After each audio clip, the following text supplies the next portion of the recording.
అండి, welcome to my channel Lakshmi Ramana recipes. ఈ రోజు మనం మంచి రుచికరమైన ఒక బ్రేక్ఫాస్ట్ రెసిపీని ప్రిపేర్ చేసేసుకుందామండి. మామూలుగా మనం గొంతు పొంగడాలను తింటూ ఉంటాం. మామూలుగా మనకు పిండంతా అయిన తర్వాత చివరగా ఉన్న పిండితో కొంచెం పుల్లగా ఉంటుంది కాబట్టి టేస్టీగా గొంతు పొంగడాలని ప్రిపేర్ చేసుకొని తింటూ ఉంటాం. ఆ గొంతు పొంగడాల్లో కూడా మనం చాలా డిఫరెంట్ స్టైల్లో చేసుకోవచ్చు. ఎప్పుడు తినే గొంతు పొంగడాలు అనేటివి బోర్ కొడుతూ ఉంటాయి. కొంచెం డిఫరెంట్గా మనం ఈరోజు గుంత పొంగడాలని తయారు చేసేసుకుందామండి. చట్నీ లేకపోయినా కూడా తినొచ్చు. ఇందులో వేసే వాటి వల్ల మనం చట్నీ లేకపోయినా డైరెక్ట్గా తినొచ్చు. లేదు మనకి ఇష్టమైన చట్నీ, కొబ్బరి చట్నీ కానీ, పల్లి చట్నీ కానీ, కారం పచ్చడితో కానీ తింటే చాలా బాగుంటాయి. మార్నింగ్ బ్రేక్ఫాస్ట్గానే కాదు, ఈవినింగ్ స్నాక్గా కూడా పిల్లలకి చేసి ఇచ్చామంటే హ్యాపీగా తినేస్తారు. కాబట్టి ఈరోజు మనం ఈ గుంత పొంగడాలని ఎలా తయారు చేసుకోవాలో కావలసిన పదార్థాలు, తయారీ విధానం ఒకసారి చూద్దామండి. ఇక్కడ నేను ఒక మీడియం సైజ్ కప్పుతో దోసపిండి తీసుకున్నాను. ఈ సైజ్ కప్పుతో ఒక కప్పు తీసుకున్నానండి.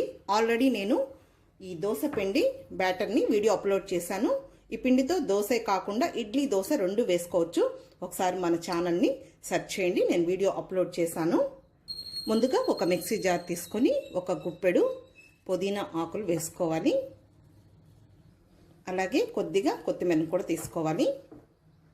కొద్దిగా కరివేపాకు, అలాగే ఒక 2 పచ్చిమిరపకాయలని తుంచి వేసుకోవాలి. 1 టీ స్పూన్ అల్లం ముక్కలు, అల్లంని చిన్న ముక్కలుగా కట్ చేసి వేసుకోవాలి. ఇందులో కొద్దిగా నీళ్ళు వేసేసుకొని పేస్ట్ లాగా చేసుకోవాలి.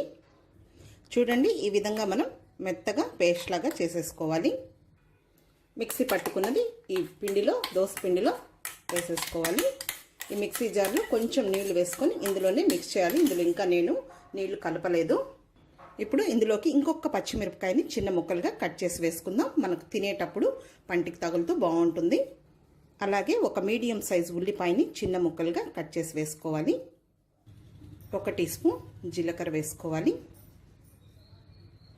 అలాగే 1 చిటికెడు పసుపు పొడి, రుచికి సరిపడా సాల్ట్, 1 చిటికెడు వంట సోడా.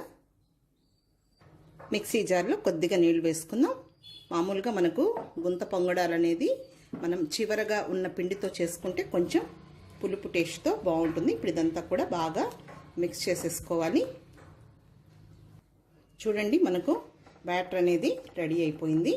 ఈ విధంగా ఉండాలి. మరి ఎక్కువ నీళ్ళగా ఉండకూడదు, అలాగని గట్టిగా ఉండకూడదు.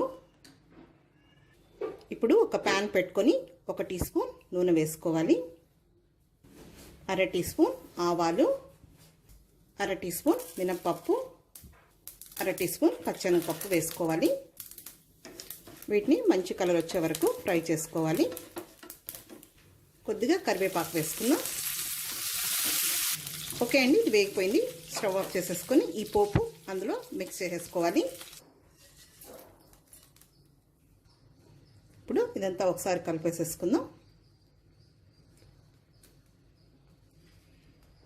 ఓకే అండి, ఇప్పుడు స్టవ్ వెలిగించుకొని గుంత పొంగడాల ప్యాన్ పెట్టేసుకుందాము. ఆయిల్ వేసేసుకుందాం.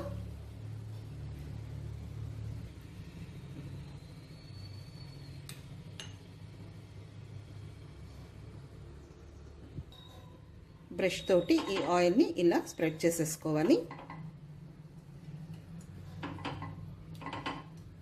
ఫ్లేమ్ని మీడియంలో పెట్టేసుకొని ఒక్కొక్కటి వేసేసుకుందాము. ఒక్కొక్క గుంత పొంగడాన్ని వేసేసుకోవాలి. మనం రోజు తినే గుంత పొంగడాలు కాకుండా చాలా డిఫరెంట్ స్టైల్లో చేసుకోవచ్చండి. ఏం చట్నీ లేకపోయినా కూడా డైరెక్ట్గా తినేయచ్చు. కావాలంటే కారం పచ్చడి, టమాటో చట్నీ అలా కూడా తినచ్చు. మనకు పుదీనా, కొత్తిమీర అవన్నీ హెల్త్కి మంచిదే. అల్లం ఇలాంటి రైనీ సీజన్లో మనకు బాగుంటుందండి. ఈ విధంగా చేసుకున్నామంటే హెల్దీ కూడా.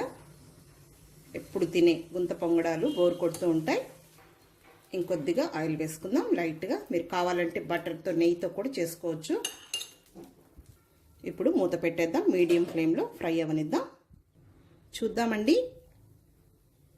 చూడండి, మనకు పైన చూస్తే తెలుస్తుంది పిండంతా కూడా ఉడికిపోయింది. ఇప్పుడు ఇది ఒక్కొక్కటి ఇలా టర్న్ చేసేసుకుందాం.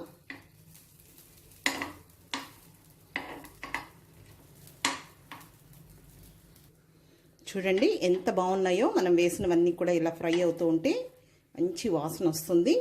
టేస్ట్ కూడా చాలా బాగుంటాయండి. అంతే అండి. ఇంకొక సైడ్ కూడా మనకు మంచిగా కాలిపోయాయి, వేగిపోయాయి. ఇప్పుడు తీసేసుకుందాం. ఇదే విధంగా మిగిలినవి కూడా చేసేసుకోవాలి. ఇప్పుడు వీటిని తీసేద్దాం. ఓకే అండి, మనకు గుంత పొంగడాలు రెడీ అయిపోయాయి. మామూలుగా తినే పొంగడాలు కాకుండా చాలా టేస్టీగా ఉంటాయి. తప్పకుండా ట్రై చేయండి. మనం అన్ని గ్రీన్ వేసాం కాబట్టి మనం గ్రీన్ పొంగడాలని ఎలా తయారు చేసామో చూసాం కదా. మార్నింగ్ బ్రేక్ఫాస్ట్కి, అలాగే ఈవినింగ్ టీ టైం స్నాక్గా కూడా చాలా బాగుంటాయండి. పిల్లలు అయితే చాలా ఇష్టపడతారు, హెల్దీ కూడా. ఇక్కడ నేను కొబ్బరి చట్నీతో వీటిని ఈరోజు సర్వ్ చేస్తున్నాను కాబట్టి తప్పకుండా ట్రై చేయండి. ఈ కొబ్బరి చట్నీ కూడా మన ఛానల్లో ఉంది, ఒకసారి చూడండి. తర్వాత ఎర్రకారం అంటారు, కడప స్పెషల్, రాయలసీమ స్పెషల్, అది కూడా బాగుంటుంది. ఏం లేకపోయినా మనం ఇవన్నీ వేసాం కాబట్టి డైరెక్ట్గా ఉత్తవ్ కూడా తినేయచ్చు. కాబట్టి తప్పకుండా ట్రై చేయండి. ఈ వీడియో మీకు నచ్చినట్లయితే నా యూట్యూబ్ ఛానల్ లక్ష్మీ రమణ రెసిపీస్ని కొత్తగా చూస్తున్న వారైతే నా ఛానల్ని తప్పకుండా సబ్స్క్రైబ్ చేసుకోండి. నచ్చితే లైక్ చేయండి, షేర్ చేయండి. ఇంకొక మంచి వంటతో మళ్ళీ కలుద్దాం. నమస్తే అండి.